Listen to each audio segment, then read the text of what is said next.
Oh man, has it been a long time since I've put feet in a match from this game. If we can call this a match, because there's absolutely no one playing. It's abandoned, lost in all the shitty early access game launches of the past few years. Well, it's not a bad game actually, it has that little something to it that I loved, but there's just no one to play with.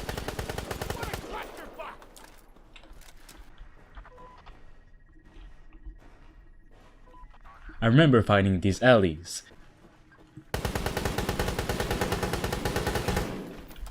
The graphics are pretty good too, just look at all the shadows here, it's pretty good.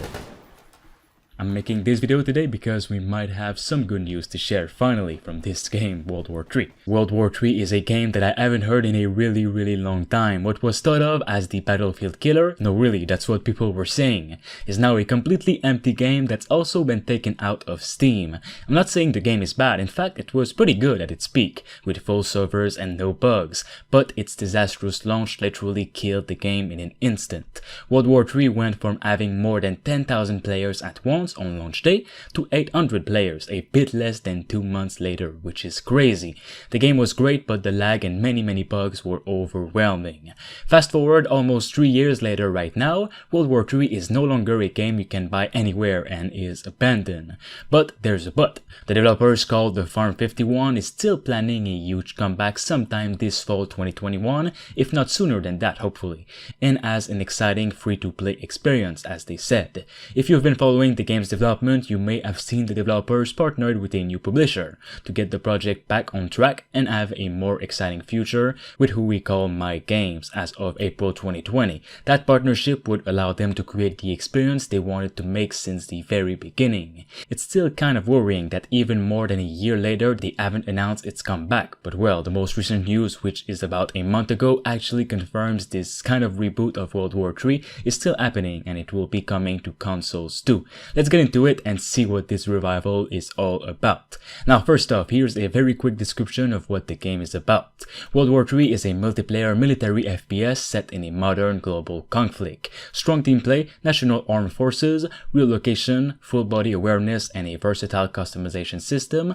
all contribute to the authenticity of the modern combat experience, enhanced by other essential elements such as a robust ballistic system, advanced armor, and lifelike weapons. Produced in cooperation with military R&D centers and consultants, World War III shows the consequences of every battle in the context of a global war campaign on a strategic war map with vehicles. Now that you know what it's all about, let's get into the new details. Thanks to a recent investor report that's in Polish and has been translated to English, we know that crossplay with console support is something the team is really looking forward with World War III's relaunch, highly rumored to be this fall 2021.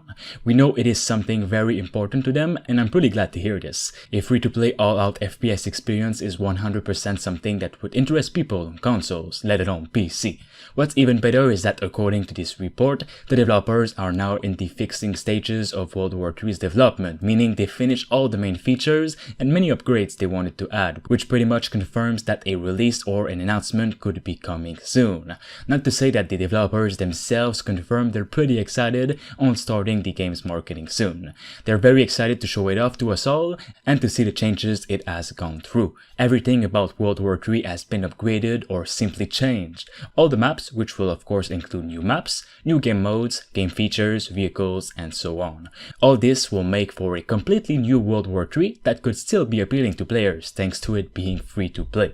If you needed to buy it, Battlefield 2042 would have killed the game in an instant. Now it can survive a little bit more, I guess. Of course, that will all be something we'll know about when it's actually revived and when we hear something more official from it. For now, the Farm 51 is promising us we will see brand new theaters of wars that will expand to Asia. They're expanding into new territories and adding new maps and gear from Asia. Apart from the Team Asian Theater of War content, they will also update the game with more content from all around the world.